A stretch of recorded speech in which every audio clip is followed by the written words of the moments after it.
बिस्मिल्लाहिर्रहमानिर्रहीम। अस्सलाम वालेकुम डियर स्टूडेंट्स।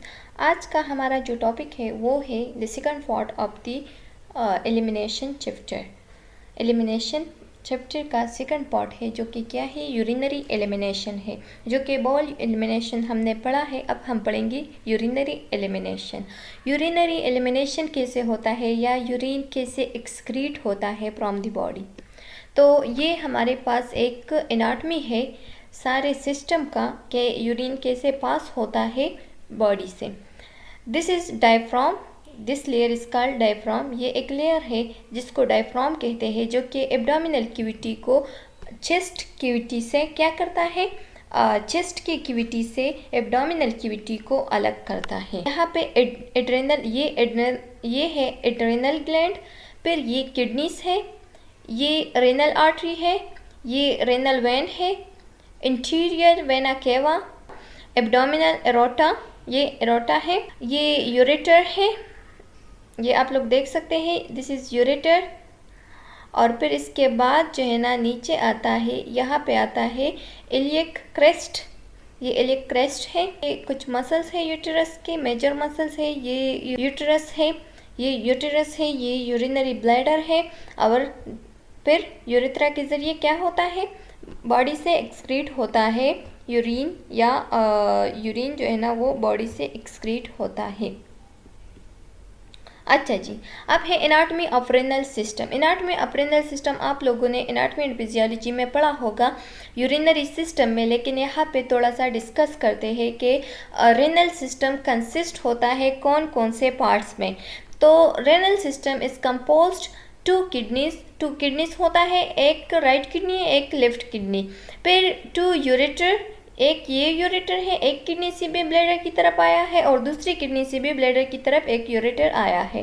फिर आता है ये दोनों यूरेटर एक ब्लैडर में, एक यूरिनरी ब्लैडर के पास यूरिनरी ब्लैडर एक होता है और फिर उसके बाद एक यूरेथ्रा होता है।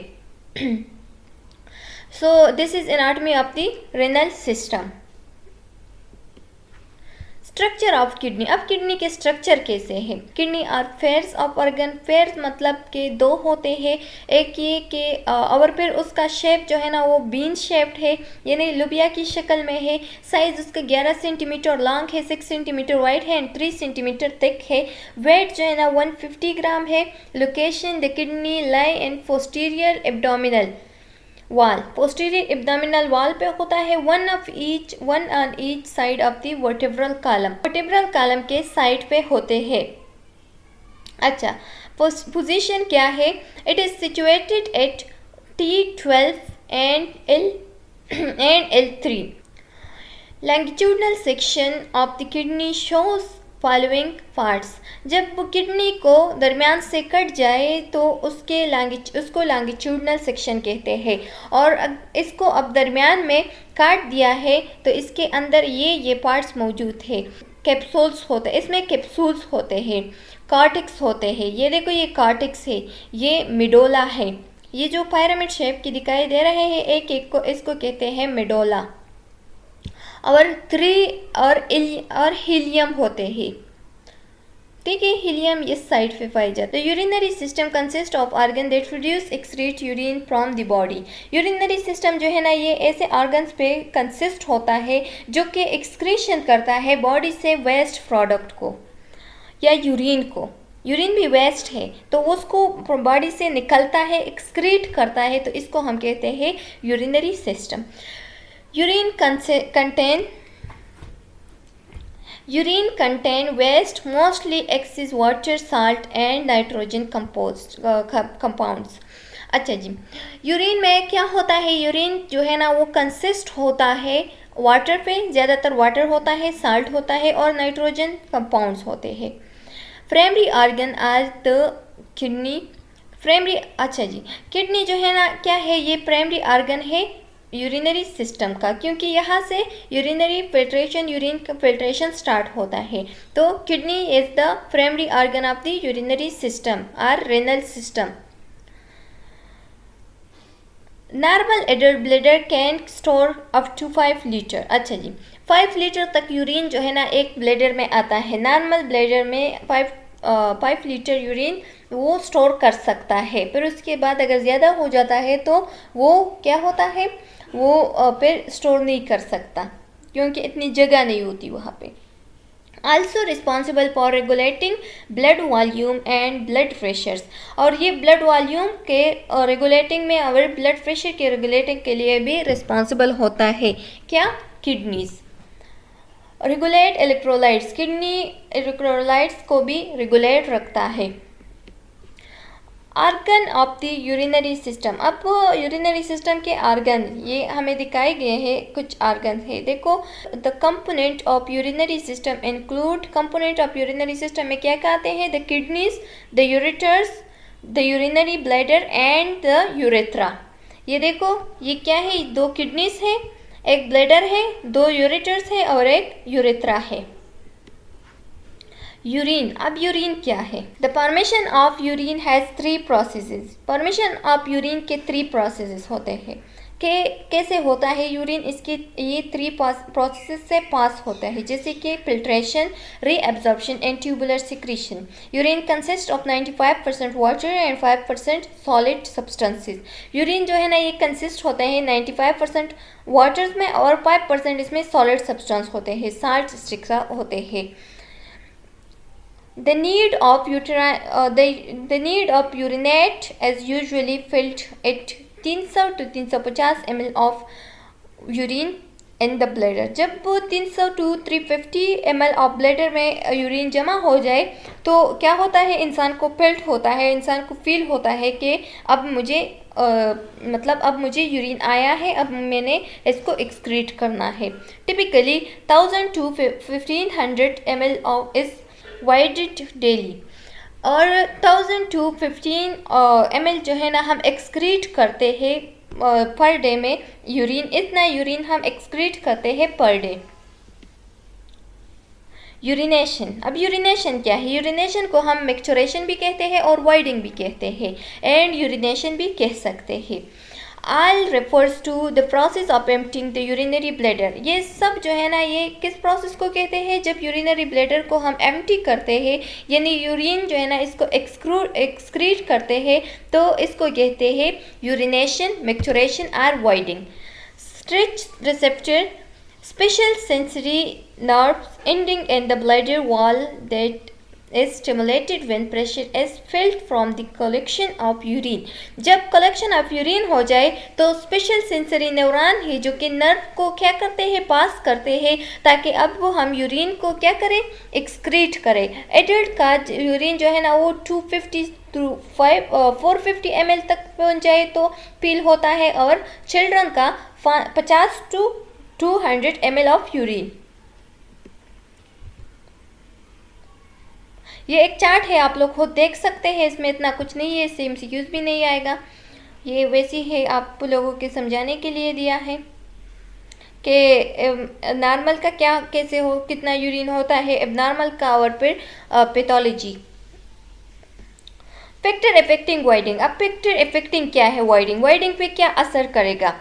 तो the first one is growth and development. जब इंसान ग्रोथ करता है या डेवलप्ड होता है तो ये भी इफेक्ट करता है इंसान के वाइडिंग पे या यूरिनेशन पे। साइकोसोशियल फैक्टर्स, जब साइकोसोशियल फैक्टर्स हो कुछ तो वो भी इफेक्ट करता है। फ्लूइड एंड फूड इनटेक, जब आप लोग कम पानी पीते हैं तो वाइडिंग पे इफेक्ट करता है, या ज़्यादा पानी पीते हैं तब भी इफेक्ट करता है। मेडिकेशन की वजह से भी इसमें इफेक्ट आता है। अगर कुछ ऐसे दवाइयाँ हैं हम पी लेते हैं तो इसका कलर येलो हो जाता है या ये कलर चेंज करता है, तो मेडिकेशन का भी इफेक्ट होता है वाइडिंग पे। मसल टोन एंड एक्टिविटी, अगर आपका मसल जो है ना वो कमज़ोर है तो इस वजह से भी इफ़ेक्ट होता है, या आपका मसल जो है ना वो स्ट्रॉन्ग है तो ये भी इफ़ेक्ट करता है किस चीज़ पे, वाइडिंग पे। पैथोलॉजिक कंडीशन, जब वो कंडीशन जो है ना वो पैथोलॉजिक हो तो उसकी पैथोलॉजिक कंडीशन भी क्या करता है, इफ़ेक्ट करता है। और सर्जिकल एंड डायग्नोस्टिक प्रोसीजर, और अगर सर्जिकल या कोई डायग्नोस्टिक प्रोसीजर हुआ हो तो वो भी, यानी इलाज वगैरह या कोई सर्जरी वगैरह हुआ तो वो भी इफ़ेक्ट करता है वाइडिंग पे। कॉमन यूरिनरी एलिमिनेशन प्रॉब्लम, ज़्यादातर यूरिनरी एलिमिनेशन प्रॉब्लम ये होता है कि यूरिन रिटेंशन होता है। या यूरिनरी ट्रैक इन्फेक्शन होता है या इनकॉन्टिनेंस होता है। रिटेंशन मतलब बिल्कुल बंद होना, यूरिन का बंद होना, इसको हम कहते हैं urinary retention. Urinary track infection क्या है? जब वो यूरिनरी ट्रैक में यानी ब्लैडर में या यूरेथ्रा में या किसी और ट्रैक में, इस सारे ट्रैक में क्या हो जाए, इन्फेक्शन आ जाए, तो इसको हम कहते हैं यूरिनरी ट्रैक इन्फेक्शन। और यूरिनरी इनकॉन्टिनेंस जब इनवॉलेंट्री हो जाए यूरिन, तो इसको इनकॉन्टिनेंस कहते हैं। तो ये 3 कॉमन डिजीजेस हैं, कॉमन प्रॉब्लम्स है यूरिनरी एलिमिनेशन में या वॉइडिंग में। अल्टर्ड यूरिनरी एलिमिनेशन, अब वो कुछ चेंजेस आते हैं यूरिनरी एलिमिनेशन में। अच्छा जी, तो क्या चेंजेस आते हैं यूरिनरी एलिमिनेशन में या वॉइडिंग में या मिक्सचरेशन में या यूरिनेशन में? तो the first one is frequency. Frequency जो है ना वो मोर होती है, मोर देन नॉर्मल, मतलब फ्रिक्वेंट होती है। इंटरवल फ्रिक्वेंट जो है ना वो मोर देन नॉर्मल हो जाता है, तो इसको हम कहते हैं फ्रिक्वेंसी की वजह से भी चेंजेस आती है। या नोक्टोरिया, नोक्टोरिया का मतलब ये है कि नाइट के टाइम पे 2 or 3 टाइम्स यूरिन मतलब यूरिनेशन फील होता है या यूरिन या मिक्सचरेशन फील होता है, या उसको लगता है कि अब मुझे क्या करना चाहिए, यूरिन को एक्सक्रीट करना चाहिए। अर्जेंसी, अब अर्जेंसी क्या है? Urgency is the feeling of person must void. Urgency एक ऐसा फीलिंग है जो कि पर्सन को ये फील होता है कि अब मुझे ज़रूर जाना चाहिए टॉयलेट, या अब मुझे वॉइडिंग ज़रूर करना चाहिए, मतलब उसे अर्जेंट फील होता है। Dysuria, dysuria mean voiding that is either painful और डिफ़िकल्टी। अगर वाइडिंग में या यूरिनेशन में कुछ पेन हो या कुछ डिफ़िकल्टी हो तो इसको हम कहते हैं डायसूरिया। इनयूरेसिस का मतलब ये है कि जब यूरिन जो है ना वो इनवॉलेंट्री हो जाए, यानी इनकॉन्टिनेंस आ जाए इसमें, as defined as involuntary urination, urinary incontinence. इस दोनों में इतना डिफरेंस नहीं है, लेकिन वो जो है ना इनयूरेसिस वो सिम्टम ऑफ डिजीज़ होता है, और यूरिनरी इनकॉन्टिनेंस जो है ना ये सिम्टम ऑफ नट डिजीज़ होता है, मतलब इसमें डिजीज़ कोई नहीं होता बल्कि वैसी ही इनकॉन्टिनेंस आ जाता है। लेकिन इनयूरेसिस में क्या होता है, सिम्टम ऑफ डिजीज़ होता है, यानी ये एक सिम्टम है डिजीज़ का। यूरिनरी इनकॉन्टिनेंस, अब यूरिनरी इनकॉन्टिनेंस इनवॉलेंट्री यूरिनेशन होता है, symptom not a disease. Urine retention, अब अगर यूरिन जो है ना वो बंद हो जाए तो क्या होता है कि accumulation of urine is the blood in the bladder and become over distended. Accumulation of urine in the bladder and become over distended. जब over distended हो जाए तो इसमें आता है क्या, यूरिन रिटेंशन। हाइपोपीडियस, हाइपोपीडियस का मतलब ये है कि जब यूरिन में कुछ प्रॉब्लम हो, यूरिनेशन में कुछ प्रॉब्लम हो, लेकिन वो प्रॉब्लम कंजेनिटल हो। कंजेनिटल का मतलब ये है कि बाय बर्थ, यानी बर्थ से जो प्रॉब्लम्स होते हैं तो उसको हम कहते हैं कंजेनिटल प्रॉब्लम्स या birth problems. by birth problem is a birth congenital defects in which the opening of urethra is on the underside of the penis. जब वो जो यूरेथ्रा का ओपनिंग है तो वो गलत साइड पे हो, यानी या तो ऊपर होता है या नीचे होता है या साइड पे होता है, तो इसको हम कहते हैं हाइपोस्पीडियस कहते हैं, और ये एक कंजेनिटल डिफेक्ट होता है। असेसिंग यूरिनरी फंक्शन, अब हम कैसे असेस करेंगे एक यूरिनरी फंक्शन को, यानी कैसे हम एक पेशेंट को असेस करेंगे अगर उसे कोई यूरिनरी प्रॉब्लम है या यूरिनेशन में कुछ मसला है तो उसको असेस करना कैसे होगा। Determine normal voiding pattern and frequency, first तो ये करेंगे कि उसका नॉर्मल वाइडिंग पैटर्न देखेंगे और उसका फ्रीक्वेंसी देखेंगे कि फ्रीक्वेंसी क्या है और वाइडिंग पैटर्न क्या है। अपेरेंस ऑफ यूरिन, उसके यूरिन में कुछ अपेरेंस है कि नहीं। रिसेंट चेंजेस, क्या चेंजेस आया है, रिसेंट क्या चेंजेस आया है यूरिनेशन में, यानी पेन है कि नहीं, इनवॉलंटरी हुआ है कि नहीं, या रिटेंशन हुआ है कि नहीं। पास्ट और current problem of urination, past या करंट प्रॉब्लम क्या है यूरिनेशन में, यानी बर्निंग या अर्जेंसी फील हो रही है कि नहीं। प्रेजेंस ऑफ एन ऑस्टोमी, कुछ ऑस्टोमी वगैरह प्रेजेंस है कि नहीं, या पेक्टर इन्फ्लुएंस एलिमिनेशन पैटर्न और पेक्टर इन्फ्लुएंस एलिमिनेशन पैटर्न को भी देखेंगे। असेसमेंट नर्सिंग हिस्ट्री, फर्स्ट तो नर्सिंग हिस्ट्री लेंगे कि यानी वाइडिंग पैटर्न कैसे है, description of the urine for any changes, उसका डिस्क्रिप्शन चेक करेंगे कि यूरिन में क्या क्या चेंजेस आया है, एनी चेंजेस, जो भी चेंजेस आया है उसको डिस्क्राइब करेंगे, उसका डिस्क्रिप्शन क्या करेंगे देखेंगे। यूरिनरी एलिमिनेशन प्रॉब्लम, अगर यूरिनेशन में कुछ प्रॉब्लम है तो वो भी असेस करेंगे। प्रेजेंस ऑफ यूरिनरी डाइवर्जन में क्या प्रेजेंस है कि नहीं, यूरिनरी डाइवर्जन प्रेजेंस है कि नहीं उसको भी देखेंगे। एंड फिजिकल असेसमेंट, और फिजिकल असेसमेंट करेंगे जो कि इस स्टेप्स के ज़रिए के फर्स्ट इंस्पेक्शन करेगा, फिर पल्पेशन करेगा, फिर परकशन करेगा, and last one is auscultation. और ये स्टेप जो है ना ये हमने डिटेल के साथ डिस्कस किया है, लेकिन वो पिछले वीडियो में डिस्कस किया है जो कि बाउल एलिमिनेशन है। असेसिंग यूरिन, अब यूरिन को असेस कैसे करेंगे, तो फर्स्ट जो है ना कलर देखेंगे कि इसका कलर कैसा है, येलो है, वाइट है, कैसा कलर है, ट्रांसपेरेंट है कि नहीं। फिर normal kidney procedure, normal kidney produce urine at the rate of 40 to 60 ml पर हावर में 40 to 60 ml यूरिन जो है ना वो प्रोड्यूस होता है, किडनी नॉर्मल किडनी प्रोड्यूस करता है, और पर डे 1500 to 2000 ml तक पर डे में क्या करता है, यूरिन प्रोड्यूस होता है। तो इसको भी देखेंगे, असेस करेंगे कि आया ऐसा है कि नहीं। ये नॉर्मल किडनी प्रोसीजर है, नॉर्मल किडनी प्रोड्यूस यूरिन है ये। स्टेरिलिटी देखेंगे कि कोई माइक्रो ऑर्गेनिज्म प्रेजेंट है कि नहीं, ग्लूकोज नॉट प्रेजेंट, ग्लूकोज नहीं है, ब्लड नॉट प्रेजेंट, ब्लड है कि नहीं ये भी देखेंगे, अगर नहीं है तो ठीक है। Epithelial cell not present, epithelial cell भी नहीं है। मयरिंग यूरिन आउटपुट जो है ना वो भी मयर करेंगे, यानी ये यूरिन आउटपुट ऐसा है कि नहीं है। और कलेक्शन ऑफ यूरिन स्पेसिमेन, और स्पेसिमेन क्या है यूरिन का, कलेक्ट कैसे होता है। तो इस सब को अगर ये सब ऐसा नॉर्मल है तो फिर यूरिन जो है ना वो क्या है, उसमें कोई चेंजेस नहीं आया है, वो बिल्कुल नॉर्मल है, उसको कोई प्रॉब्लम नहीं है। अगर इसमें एक भी चेंज आया है तो यूरिन एबनॉर्मल है, यानी यूरिनेशन में कुछ प्रॉब्लम्स है। नर्सिंग डायग्नोसिस, अब नर्सिंग डायग्नोसिस को देखेंगे कि उसका ट्रीटमेंट हम कैसे मालूम, उसका जो प्रॉब्लम है उसको कैसे मालूम करेंगे। Alter urinary elimination related to bladder neck obstruction, urinary elimination के क्या चेंजेस आया है रिलेटेड टू ब्लैडर के रिलेटेड यूरिनरी एलिमिनेशन में क्या चेंजेस आया है। Stress incontinence related to relaxation of sphincter, stress की वजह से स्ट्रेस इनकॉन्टिनेंस हुआ है, उससे मतलब इनकॉन्टिनेंस हुआ है कि नहीं, incontinence related to relaxation of sphincter, जब वो रिलैक्सेशन ऑफ स्पेंचर हो जाए तो इसकी वजह से इनकॉन्टिनेंस प्रोड्यूस होता है। रिस्क फॉर इन्फेक्शन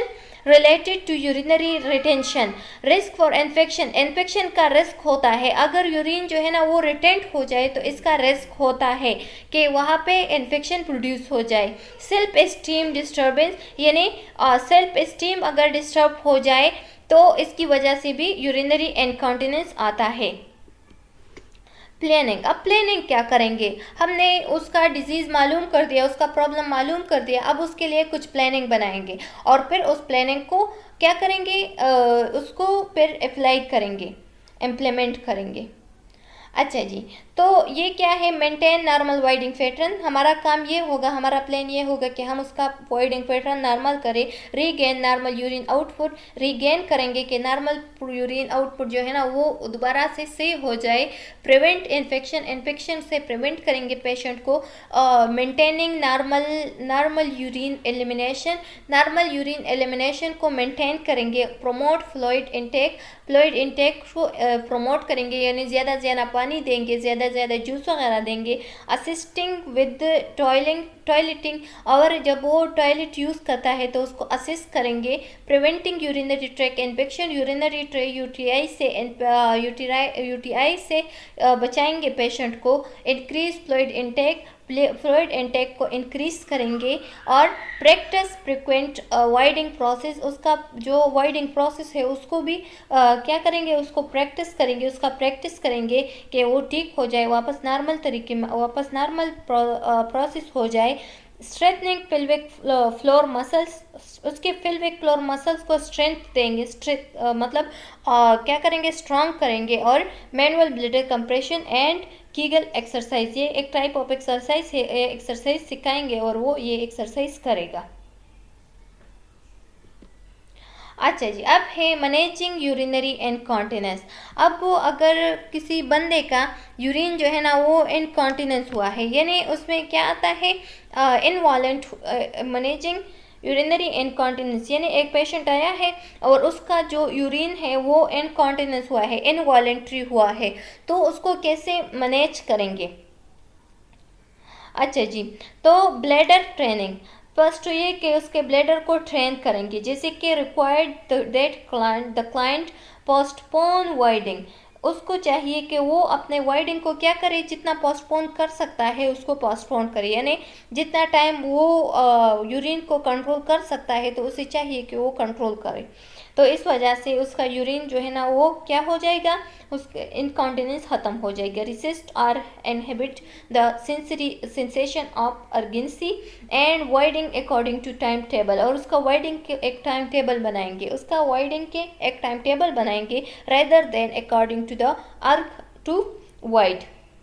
जब तक उसे अर्जेंसी नहीं फील हुआ है कि मुझे अब वाइडिंग करना चाहिए, तो तब तक उसे नहीं जाना चाहिए टॉयलेट वगैरह।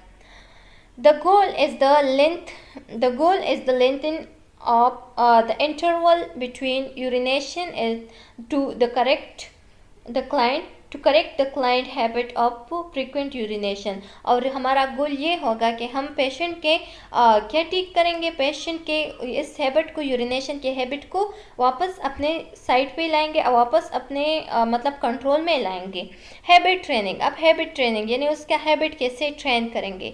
Also refers to as time voiding और शेड्यूल टॉयलेटिंग, उसे इस शेड्यूल के मुताबिक ही टॉयलेट जाना चाहिए, उस टाइम के मुताबिक ही वाइडिंग करना चाहिए। There is no attempt to motivate the client to daily wiring is arg occur, जब तक उसे अर्जेंसी अगर नहीं हुई है तब तक वाइडिंग नहीं करना चाहिए, उसको डिले करना चाहिए। क्लाइंट को मोटिवेट करना है कि क्लाइंट को ये सिखाना है कि जब तक अर्जेंसी फील नहीं हुआ है तब तक आपने वॉशरूम नहीं जाना है या वाइडिंग नहीं करना है। Supplement the habit training by encouraging the client to use toilet and reminding the client when to void. ठीक है जी, उसको सप्लीमेंट देना है और उसको क्या करना है, इनकरेज करना है कि मतलब उसको याद दिलाना है कि आपने अब वाइड करना है, यानी कब वाइड करना है तो उसको ये याद दिलाना है। मैनेजिंग यूरिनरी इनकॉन्टिनेंस, इसका और पेल्विक मसल्स एक्सरसाइज भी देना है जिसको PME कहते हैं, ये एक्सरसाइज भी सिखाना है। दूसरा ये कि refer to as perineal muscles tightening or Kegel exercise या कीगल एक्सरसाइज भी सिखाना है और यह भी देना है।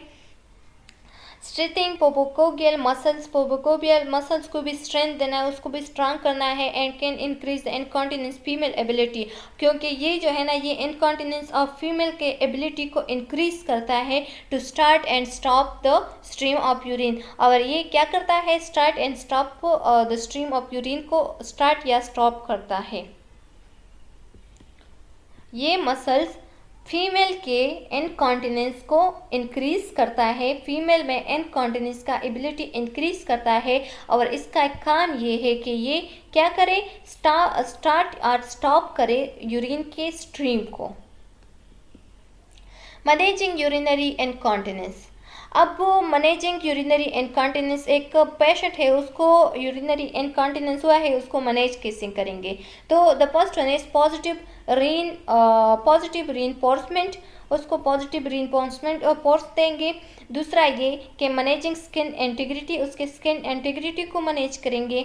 तीसरा ये कि अप्लाइंग एक्सटर्नल यूरिनरी डिवाइस, और एक्सटर्नल यूरिनरी डिवाइस उस पर अप्लाई करेंगे।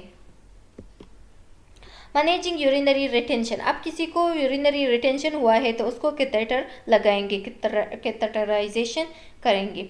अच्छा जी, ये कुछ रेफरेंस बुक है, आप लोग इससे भी रेफरेंस ले सकते हैं, मतलब इससे भी कुछ इल्म हासिल कर सकते हैं। चलो जी, उम्मीद है कि आप लोगों को ये लेक्चर समझ में आ गया होगा। सब्सक्राइब और channel and press the bell icon. Next topic में मिलते हैं। अल्लाह हाफिज़।